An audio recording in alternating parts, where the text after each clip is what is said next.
అందరికీ నమస్తే. ఆయారాం గాయారాం అంటే పోయే వాళ్ళు పోతుంటారు, లేకపోతే పోవడం రావడం, కానీ అసలు పని అయితే లేదు. ఇక్కడ నుంచి CM Revanth Reddy and ministers Uttam Kumar Reddy, మిగతా కొంతమంది బట్టి విక్రమార్క లాంటి వాళ్ళందరూ చాలా ఉత్సాహంగా రెండు ఘనకార్యాలు చేసినాం తెలంగాణలో. ఒకటి బీసీ కులగణన, రెండు ఎస్సీ వర్గీకరణ. ఈ రెండు చేసేసినాం. ఇక అసలు మనకు పగ్గాలు లేవని ఇక్కడ నుంచి ఢిల్లీకి పోయినారు. ఢిల్లీకి పోయి ఇక్కడ నుంచి ఢిల్లీ దాకా పోయినంటే అర్థం చేసుకోవాలి కదా. పోయేటప్పుడే లీకులు ఇచ్చి కూడా పోయినారు. ఏం లీకులు ఇచ్చిపోయినారు? మేము పార్టీ పెద్దలను కలబోతున్నాము, జనరల్ సెక్రటరీని కలబోతున్నాము. పార్టీ పెద్దలంటే మనకి ఎవరు? రాహుల్ గాంధీ లాంటి వాళ్ళే గుర్తుకొచ్చేది. వీళ్ళందరినీ కలుస్తాము అని చెప్పుకుంటూ పోయినరు. చెప్తా దానికి సంబంధించిన వార్త చెప్పే కన్నా ముందు రిక్వెస్ట్, ఈ వార్త చూస్తున్న వాళ్ళు, ఈ వీడియో చూస్తున్న వాళ్ళకు నా విన్నపం, సిగ్నల్ టీవీకి మద్దతుగా నిలవండి. సిగ్నల్ టీవీని సబ్స్క్రైబ్ చేసుకోండి. రిపోర్ట్ కొట్టేవాళ్ళు, ఛానళ్ళు లేకుంటే బాగుండని కోరుకునే వాళ్ళు, ఎందుకంటే మనం కొద్దిగా నిజాలు నిక్కచ్చిగా మాట్లాడతాం కాబట్టి. నచ్చని వాళ్ళు కూడా చాలామంది ఉంటారు. వాళ్ళు కౌంటర్గా మీరు సబ్స్క్రైబ్ చేసుకొని లైక్ చేసి మద్దతుగా నిలవాలని కోరుకుంటున్నా. ఇక ఏమైందో మీకు తెలుసు కదా. ఇక్కడ ఎంసీహెచ్ఆర్లో మీటింగ్ అయింది. పొద్దున్న నుంచి పాపం అందరూ అలిచిపోయి ఉన్నారు.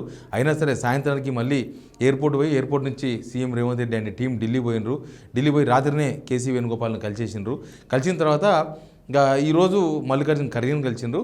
నెక్స్ట్ బహుశా రాహుల్ గాంధీని కలిసేది ఉండే. వీళ్ళు ఇచ్చిన లీక్స్ తర్వాత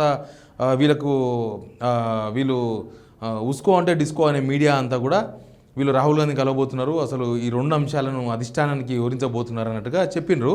తీరా చూస్తే కాలే అది. పోయినరు, కేసీ వేణుగోపాల్ని కలిసిండ్రు. మార్నింగ్ ఖర్గేని కలిసి ఇక మళ్ళీ ఉట్టి చేతులతోనే తిరిగి రావాల్సిన పరిస్థితులు వచ్చినాయి. రేవంత్ రెడ్డి ఆల్రెడీ చిచ్చాడు కూడా చేసిండు. కాకపోతే మేము రాహుల్ గాంధీని అపాయింట్మెంట్ అడగలేదంటున్నా. ప్రతిసారి ఇదే జరుగుతుంది.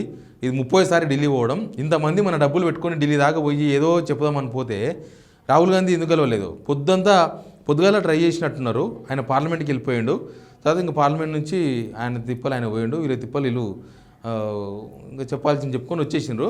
అసలు ఎందుకు ఒక మాట అన్నాడు రేవంత్ రెడ్డి గారు, రాహుల్ గాంధీతో మాకేం గ్యాప్ లేదు, చాలా సాన్నిహిత్యంగా ఉన్నామని చెప్పారు. మరి ఉత్తగా కేసీ వేణుగోపాల్ని కలవనికే అడిగిపోయినరా? నేను ఒక కాంగ్రెస్తో మాట్లాడాను. మరి ఇంతమంది పోయినరు, ఉత్తగా ఎందుకు వస్తున్నారు, రాహుల్ గాంధీని కలవలేదు ఏంది అని అంటే, రాహుల్ గాంధీ ఆహ్వానించాలని కదా. గజ్వేల్లో ఎస్సీ వర్గీకరణ సభ, తర్వాత సూర్యాపేటలో బీసీ కులగణన మీద ఈ రెండు సభలు పెడుతున్నాం. మల్లికార్జున ఖర్గేని పిలుస్తున్నాము, రాహుల్ గాంధీని పిలుస్తున్నామని చెప్పిండ్రు కదా. ఒక ముఖ్యమంత్రి ఆయన టీం ఎవరెవరు పోయినరు? రేవంత్ రెడ్డి గారు పోయినరు, బట్టి విక్రమార్క గారు పోయినరు, ఉత్తమ్ కుమార్ గారు పోయినరు, మహేష్ కుమార్ గౌడ్ గారు పోయినరు. ఎంపీలు అందరూ అక్కడనే ఉన్నారు. ఇంకా మిగతా ఎంపీలు పార్లమెంట్ వస్తుంది అక్కడనే ఉన్నారు. ఇంత మెయిన్ టీం వీరందరూ ఉండి కూడా రాహుల్ గాంధీని కలవకపోవడం అనేది అపాయింట్మెంట్ అడగకపోవడం కాదు. బహుశా తర్వాత కలుద్దాం, ఇప్పుడు వద్దులే అన్నారేమో. మరి ఎందుకో కొంత గ్యాప్ అయితే ఉంది కదా. గ్యాప్ లేదని రేవంత్ రెడ్డి గారు చెప్తున్నారు. గ్యాప్ లేకపోతే ఇంత దూరం రాదు కదా. ఇంత దూరం మనకు జరుగుతున్న పరిణామాలు ఇవన్నీ చూస్తుంటే గ్యాప్ ఉండాలని మనం కోరుకోవాలని అవసరం కూడా లేదు. బట్ ఉంది అనేది చాలాసార్లు ప్రూవ్ అవుతుంది. ఉంది, వీళ్ళ గ్యాప్ ఉన్నది, ఏదో ఉన్నది. రేవంత్ రెడ్డి వ్యవహారం నచ్చలేదేమో రాహుల్ గాంధీకి, ఈయన అధిష్టానాన్ని అర్థం చేసుకోలేకపోవడము, లేకపోతే అధిష్టానానికి ఎదురు తిరిగినట్లుగా అప్పుడప్పుడు ప్రవర్తించడము, ఇవన్నీ ఉన్నాయి. యాక్చువల్గా సీఎం రేవంత్ రెడ్డి ఒక్కడే ఢిల్లీకి పోవాల్సి ఉండే, కానీ ఉన్న ఫలంగా వీళ్ళందరూ వెంబడేసుకొని బయలుదేరిండ్రు. బహుశా ఒక్కరు పోతే ఆయన కలవడు రాహుల్ గాంధీ, వీళ్ళందరూ వెంబడేసుకొని పోతే గుంపులో పోయిందమైతే కొద్దిగా ఈజీ అవుతుందని బహుశా అనుకున్నారేమో. కానీ మరి గుంపుకి ఎవరికి ఇవ్వలే, తర్వాత కలుస్తారేమో ఎప్పుడన్నా. నిన్న రాత్రి అయితే మీటింగ్ అయింది, ఎవరితోనో కేసీ వేణుగోపాల్తో మీటింగ్ అయింది. ఆయన ఈ అందరితో మీటింగ్తో పాటు ఇండివిజువల్గా మీటింగ్ కూడా అయినారు. ఉత్తమ్ కుమార్ రెడ్డితో ఎక్కువసేపు మీటింగ్ అయినాడు, దీనిలో బట్టి విక్రమార్కతో కొద్దిసేపు మీటింగ్ అయినాడు ఇండివిజువల్గా. రేవంత్ రెడ్డితో కూడా అయింది. అందరికన్నా ఎక్కువ ఉత్తమ్ కుమార్తో ఎక్కువసేపు మాట్లాడినట. సీక్రెట్ మీటింగే, అందరూ సీక్రెట్ మీటింగ్లే, 1 by 1 face to face. Uttam కుమార్తో కొద్దిగా ఎక్కువసేపు, వీళ్ళతో అరగంట మాట్లాడితే ఆయనతో గంట మాట్లాడారు, అంటే డబల్, దాదాపు 2 hours మాట్లాడారు ఉత్తమ్ కుమార్ రెడ్డితో అని చెప్తున్నారు. అందరి ముందరనే ఓపెన్ టాక్, అంటే ఓపెన్గానే లోపలికి పోయి మాట్లాడి రావడం, మాట్లాడేది మొత్తం ఫేస్ టు ఫేస్. సరే, వాళ్ళ పార్టీలో వ్యవహారాలు ఏందో మనకు తెలియదు. బట్ ఎందుకు రేవంత్ రెడ్డి కలవలేదు అనేది ఒక ఇంపార్టెంట్ పాయింట్. రాహుల్ గాంధీ కలవలేదు అనేది ఇంపార్టెంట్ పాయింట్. ఎందుకంటే రాష్ట్ర ముఖ్యమంత్రి, ఒక పక్క పీసీసీ చీఫ్, సీనియర్ మంత్రులు, ఒక డిప్యూటీ సీఎం, వీళ్ళందరూ పోయి కూడా కేసీ వేణుగోపాల్ని లాస్ట్ కలవడం. మల్లికార్జున ఖర్గే ఓకే, ప్రెసిడెంట్ను కలవాల్సిందే, అది ఎవరైనా పోయి కలుస్తారు.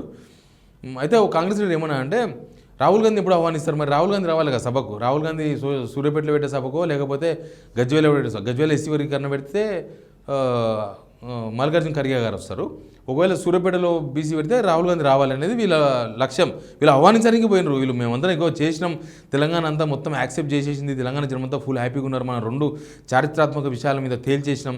యాక్చువల్గా ఎస్సీ వర్గీకరణ మీద తెలిసింది సుప్రీంకోర్టు తెలిసినాక తప్ప తేల్చని పరిస్థితులు ఏదైనాయి. మందకృష్ణ ఫుల్ ఫోర్స్ పెట్టిండు, 1,00,000 డప్పులు 1,000 గొంతులు అని చెప్పేసి తేల్చని సిచ్యువేషను.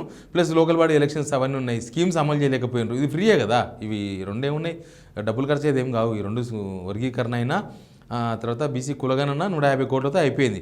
కానీ స్కీమ్స్ అమలు చేయాలంటే 1,000 కోట్లు కావాలి, జనాలను అట్లా సాటిస్ఫై చేయలేం. కాబట్టి ఇది చెప్పాను.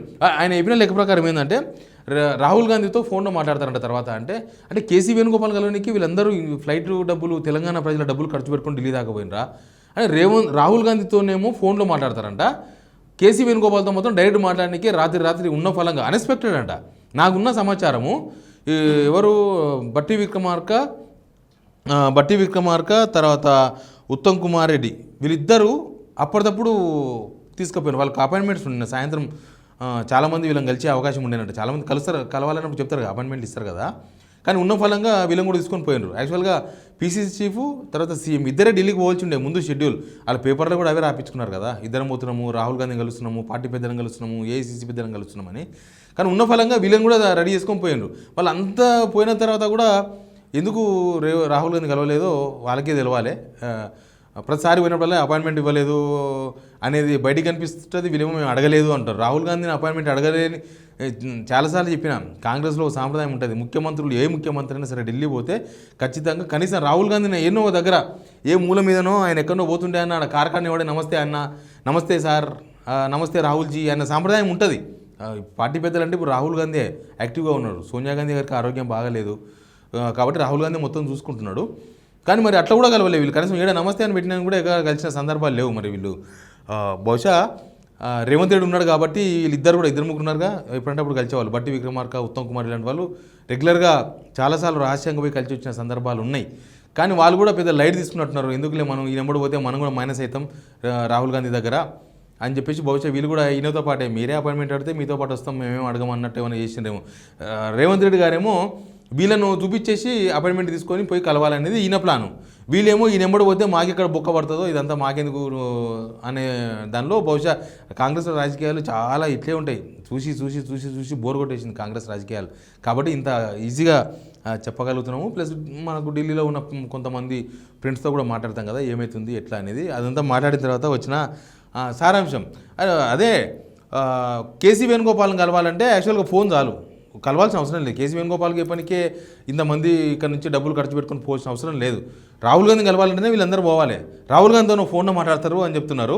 ఈయనేమో కేసీ వేణుగోపాల్ని కలిసినాము, అదే ఈ టూర్ లక్ష్యం అన్నట్టుగా మాట్లాడుతున్నారు. ఎనీవే ఏమైతే తెలియదు. ప్లస్ దీనికి ఇంకొక ట్విస్ట్ కూడా ఉంది. క్యాబినెట్ ఉంది కదా, క్యాబినెట్ ఇంకొక 6 ఖాళీగా ఉన్నాయి, 6 బెర్తులు. నిజానికి కాంగ్రెస్ గవర్నమెంట్లో ఇది ఎప్పుడు సాంప్రదాయం కాదు. కాంగ్రెస్ గవర్నమెంట్లో ఎప్పుడు కూడా ఫస్ట్ టైం చూస్తున్నాం. వేరే రాష్ట్రాల్లో కూడా కాంగ్రెస్ గవర్నమెంట్ ఉన్నది, అక్కడ కూడా చూసినాం, ఇక్కడ కూడా చూస్తున్నాం. ఫస్ట్ టైం ఒక 14 నెలలు క్యాబినెట్ ఫుల్ బెడ్స్ పెట్టకపోవడం ఇప్పుడు కూడా లేదు. యాక్చువల్గా వీళ్ళు పోతున్నప్పుడు అన్నీ ఏం చెప్పుకుంటూ పోయినరు, క్యాబినెట్ మీద కూడా క్యాబినెట్ తర్వాత పీసీసీ కార్యవర్గం ఈ 2 చేసుకొని వస్తామని చెప్పిండ్రు. బహుశా పీసీసీ కార్యవర్గం మీద చాలా రోజుల నుంచి కసరత్తు జరుగుతుంది. మహేష్ కుమార్ గౌడ్ గారు చాలాసార్లు వీళ్ళకి సంబంధం లేకుండా పోయి కూడా మాట్లాడొచ్చిండ్రు. సరే దానికి వస్తుందేమో, కానీ క్యాబినెట్ లేదంట. అది కూడా రేవంత్ రెడ్డి గారే చెప్పిండ్రు, క్యాబినెట్ లేదు ఇప్పట్లో, అది అధిష్టానం నిర్ణయం తీసుకుంటుందని చెప్తున్నారు. మరి మంత్రివర్గం తీసుకోవాలన్నప్పుడు మనం అధిష్టానానే కదా కలవాల్సింది. కేసీ వేణుగోపాల్తో కాదు అన్నప్పుడు నెక్స్ట్ ఆల్టర్నేటివ్ రాహుల్ గాంధీ. ఇప్పుడు వీడికి వచ్చిన వాళ్ళు ఎవరైనా సరే, ఎవరైనా అనుకోండి కాంగ్రెస్ లీడర్లు ఎవరైనా వచ్చిన వేరే రాష్ట్ర కాంగ్రెస్ లీడర్ కావచ్చు, ఢిల్లీ వాళ్ళు వచ్చిన అనుకోండి, ఏం చేస్తారు, బహుశా కలుస్తారు కదా, ముఖ్యమంత్రి ఉన్నారు కాబట్టి ముఖ్యమంత్రిని కలుస్తారు, లేకపోతే ఇక్కడ పార్టీ చీఫ్ కలుస్తారు, పార్టీ జనరల్ సెక్రటరీతో మాట్లాడుకొని పోయే సందర్భాలు ఉంటాయి. ఇప్పుడు జిల్లా ఒకటి పోల్చుదాం, జిల్లా కాంగ్రెస్ అధ్యక్షులు ఉంటారు. జిల్లా కాంగ్రెస్ అధ్యక్షులు వస్తే మినిమం పీసీసీ ప్రెసిడెంట్ కలవడం, మినిమం కనీసం డోర్ కాడ దగ్గర నమస్తే అని చెప్పిపోతారు. అంతేగాని ఎవరిని ఆ గాంధీ భవన్లో పోయి గాంధీ భవన్లో ఎవరెవరు ఉంటే అలా కలిసేసి పోరు కదా, అలా కలిస్తే పని కాదని తెలుసు. సేమ్ ఢిల్లీ పోతే కూడా ఏ స్టేట్ కాంగ్రెస్ లీడర్ పోయినా మినిమం రాహుల్ గాంధీ కళ్ళలో పడడం, రాహుల్ గాంధీ పలకరించడం, మినిమం అపాయింట్మెంట్ అడగకపోయినా సరే, అపాయింట్మెంట్ ఇవ్వకపోయినా సరే కానీ మరి ఎందుకో ఆ ఎపిసోడ్ కూడా కనబడలేదు, ఆ ఎపిసోడ్ కూడా లేదు, ఏదో పోయినరు వచ్చిండ్రు, అందుకే ఆయరాం గయారాం అంటున్నా, పోయినాం వచ్చినాం అంతే, కానీ లక్ష్యం నెరవేరలేదు ఎందుకో మరి.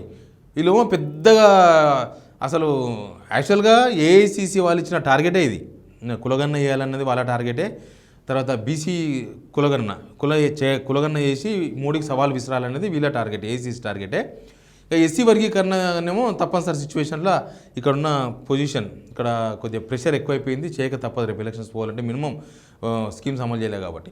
ఎనీవే ఢిల్లీలో జరుగుతున్న ఎపిసోడ్లు చాలా గమ్మత్తుగా అసలు కొత్తగా కనిపిస్తున్నాయి. అది వీళ్ళ ప్రాబ్లమా వాళ్ళ ప్రాబ్లమా, వీళ్ళు అడిగితే వాళ్ళు ఇస్తలేరా, అసలు అపాయింట్మెంట్ అడగపోయినా కనీసం పలకరింపులు కూడా లేకపోవడం అనేది కొంచెం అనుమానాస్పదంగా కనిపిస్తుంది. ఎనీవే ఆయరాం గయారాం లాగానే కనిపిస్తుంది ఇది మొత్తం కూడా. Please subscribe signal TV.